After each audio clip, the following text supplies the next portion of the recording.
How to blur pictures on Canva. So here is a quick guide to blur pictures on Canva on your desktop. So let's get started. First of all, go to Canva and open your design. So here, as you can see, I have my design opened. Now tap or click on the photo in your design.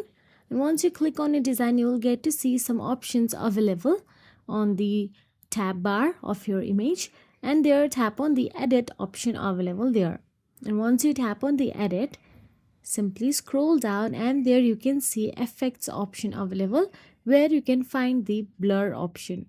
Now simply tap on it. Then all you have to do is tap on the add blur and start brushing the area you want to blur. So here I'm brushing my whole image for an example. After that, you can simply see my image has been blurred successfully. And that is it. If you found this video helpful, please like, share and subscribe our channel, and thank you so much for watching.